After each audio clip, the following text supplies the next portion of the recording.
कन्हान येथे लोककलावंताचा मनोमिलन सोहळा संपन्न झाला। आपण बघत आहात BS4 न्यूज यूट्यूब चॅनलवर। प्रतिनिधी संजय खांडेकर धामणा लिंगा यांची रिपोर्ट।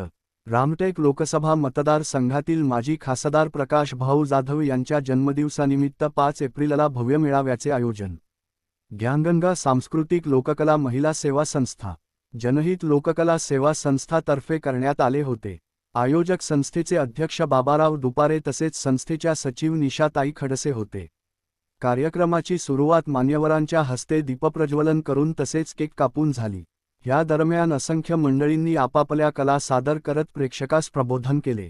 यावेळी माजी खासदार प्रकाश भाऊ जाधव यांनी उपस्थित कलावंतांना मार्गदर्शन केले। आपण बघत रहा अशाच प्रकारच्या बातम्या घटना घडामोडी आपल्या लोकप्रिय BS4 न्यूज यूट्यूब चॅनलवर। चॅनलला लाईक सबस्क्राईब शेअर करा आणि बेल आयकॉन दाबून चॅनलचे भागीदार हो। भाषणाचा कार्यक्रम नाही, पण तरी सुद्धा कार्यक्रम वाढवत नाही आणि जे सादरीकरण झालं होतं बाबारावनी चेन्नईमध्ये दाखवलं, परंतु खऱ्या अर्थानं ग्रामीण भागाच्या कलावंतांना एकत्र आणण्याचं काम या दोन्ही संस्थेने केलं। याच्या आधी इतर संस्थेने केलं, भ्रष्टाचार केले, आपले पोट भरण्याचा कार्यक्रम केला, नवीन ते सगळे धोरण धंदे केले, पैशाचा मोठा व्यापार केला, दलाली केली, भरलेगिरी केली आणि चांगल्या योजना, निवृत्ती वेतनाच्या चांगल्या योजना या खोटे नाटे सरकारची सादर करून कमी वय असताना सुद्धा एकही वेळा कलाकारी सादर करणारी माणसं, ज्याला साधं मृदंग येत नाही, साधं पेटीचे तार समजत नाही, एक तारी समजत नाही आणि ज्यांनी कधी पुढे सादरीकरणच केलं नाही, असे लोक मस्तपैकी आपल्या आई शरणागती पत्करून खऱ्या कलावंतावर अन्याय करून, खरे कलावंत किती आहे? असंख्य कलावंत विचारायचे पडलेले, कोणी विचारतही नाही। आणि सरकारची योजना काय होती? ज्याचं 50 वर्षाचं वय झालं, ज्यांनी 50 कार्यक्रम केलेले आहेत, त्या सगळ्या सादरीकरण केलेल्या कलावंतांना वृद्धापकाळ काळामध्ये एक मानधन मिळावं, त्याच्या मुलाबाळांनी लक्ष दिलं नाही गेलं तरी त्याला तो आधार मिळावा, अशी ती उत्कृष्ट आणि चांगल्या कल्पनेतून निर्माण झालेली योजना होती। परंतु बाजार मांडला आपल्याच लोकांनी, आपल्याच कलावंतांच्या काही लोकांनी, आणि त्या योजनेला डागडोळ लावण्याचं काम केलं।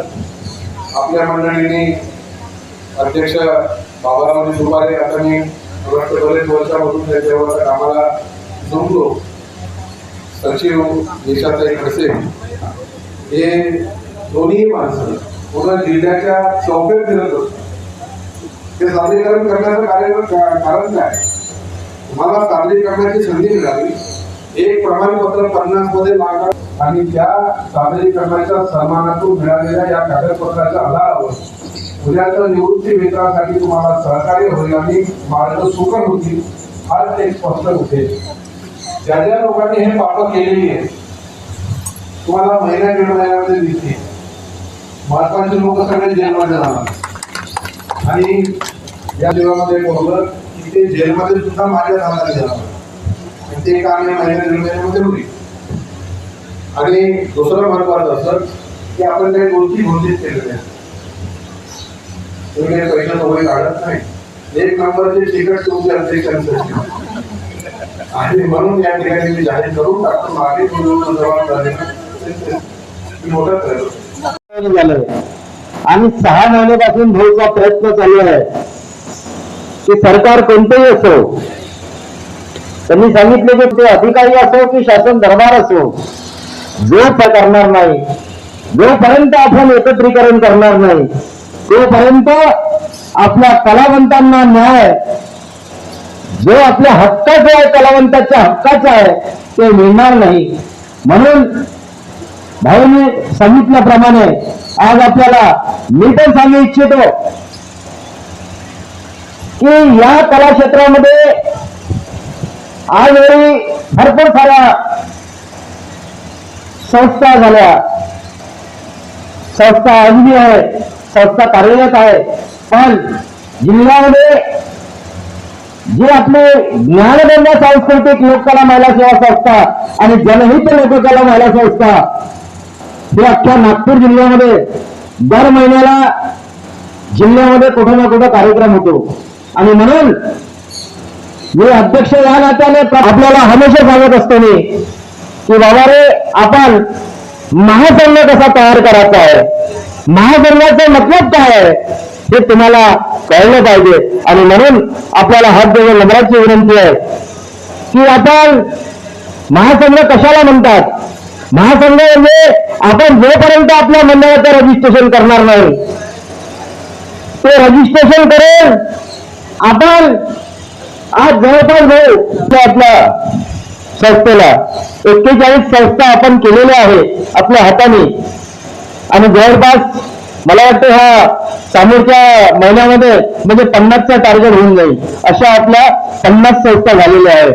आणि ह्या 50 संस्थांसाठी आपल्या माध्यमातून जे काही सहकार्य होईल आम्ही तर करूच. जेवढं काही आम्हाला समजलं, दिल्लीचं असो, मुंबईचं असो, आणि आपल्याला आपले महासंघाचे कर्णधार म्हणून गुरु म्हणून जे आपल्याला लाभलेलं आहे आमचे प्रकाशभाऊ जाधव यांनी आपल्याला सांगितलं आहे की जोपर्यंत तुमचा महासंघ होणार नाही तोपर्यंत तुम्हाला न्याय मिळणार नाही. आणि आमचे भाऊ संस्थेच्या वतीनं तेच धोरण चालू आहे की जोपर्यंत आम्ही जवळपास आता 41 झालं आहे, 9 अजून पुन्हा होऊन राहिलेल्या आहे संस्था आम्ही स्वतः करून दिलेल्या आहे निशाताई आणि मी. तर जवळपास 50चा टार्गेट झालेला आहे. धीरे धीरे महासंघ होणारच.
Thank you.